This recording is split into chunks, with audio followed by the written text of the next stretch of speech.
Hello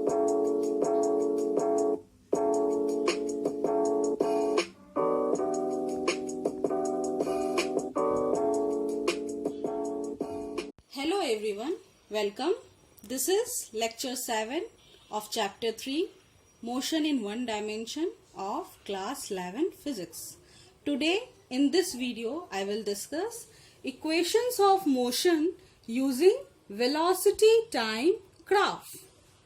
Now we know the three equations of motion are V is equal to U plus AT, S is equal to UT plus half AT square, V square is equal to U square plus 2AS, where U is initial velocity, V is final velocity, S is displacement, A is acceleration and T is time.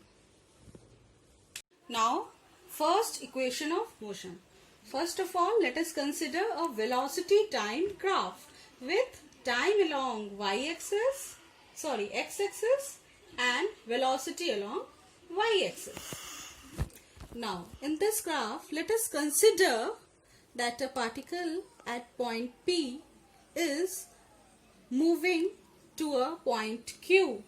Initially, the velocity of the particle is u, and at point Q, its velocity is v. Final velocity is v. So, in this case, the velocity time graph will represent a straight line, and the slope of the graph will give the acceleration of the particle. How? Now, slope of velocity time graph is equal to change in velocity along y-axis, change in velocity along y-axis by change in time along x-axis. Now what does this represent? This represents A.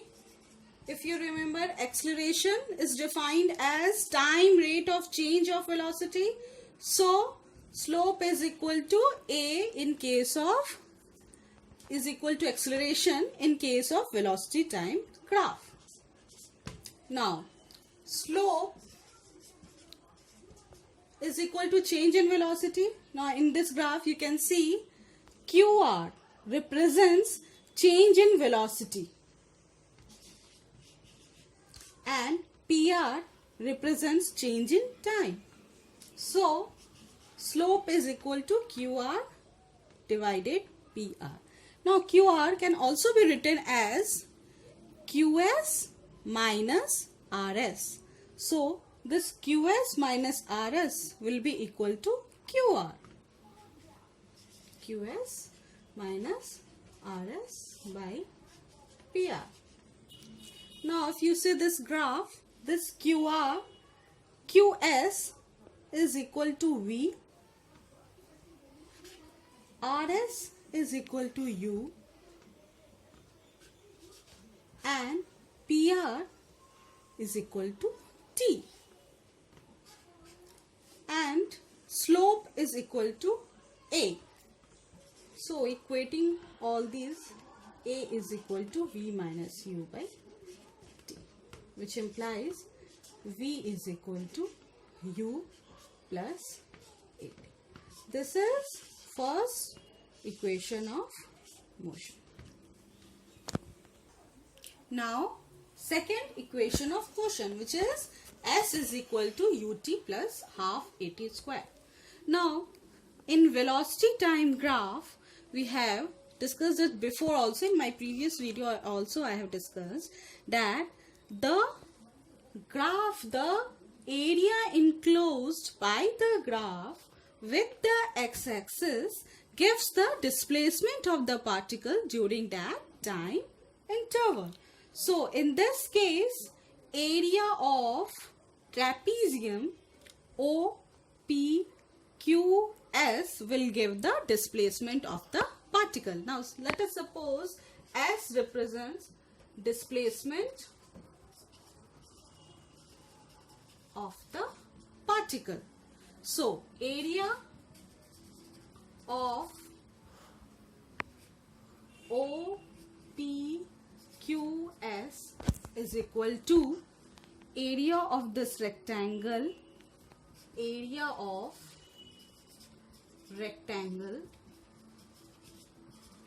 OPRS plus area of triangle PRQ. Now children, you know how to find out area of a rectangle? OP multiply OS. OP multiply OS will give the area of this rectangle plus half base, that is PR, multiply height, that is QR, will give the area of triangle PQR. Now putting the values, OP is U, OS is T, plus half, PR is again T, and QR. We can write QR as QS, that is equal to V, minus RS, that is equal to U.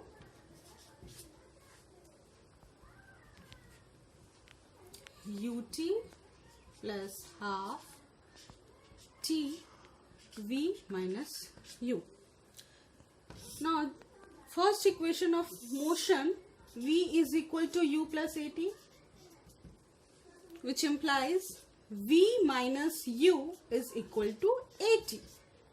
So, putting this value of V minus U out here, you will get UT plus half AT square. And this is equal to area of this trapezium OPQS. And this area represents the displacement of the particle during this time interval. So, S is equal to UT plus half AT square, which is the second equation of motion. Now, third equation of motion, that is V square is equal to U square plus 2AS. Now, in this velocity time graph, area enclosed by the graph with the x-axis is area of trapezium OPQS, and this area gives the displacement of the particle represented by S. Now, how we will find the area of this trapezium? If you remember the formula for trapezium, that is half sum of parallel sides. Now, in this case, OP plus QS represents the parallel sides multiply height, that is PR.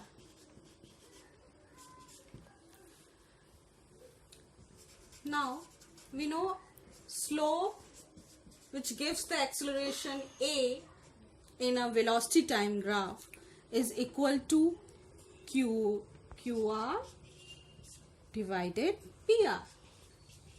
We can write QR as QS minus RS by PR.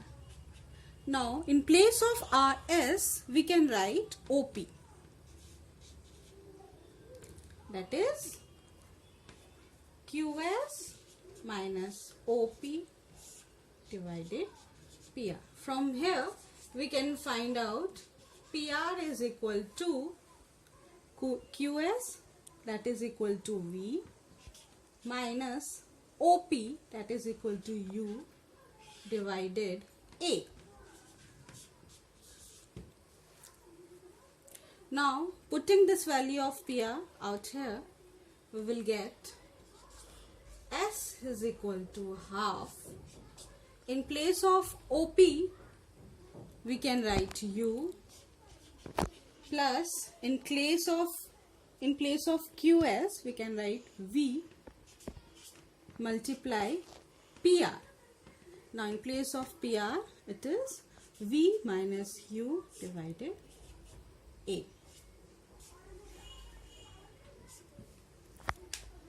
Now, if you remember the formula, a plus p multiply a minus p is equal to a square minus p square.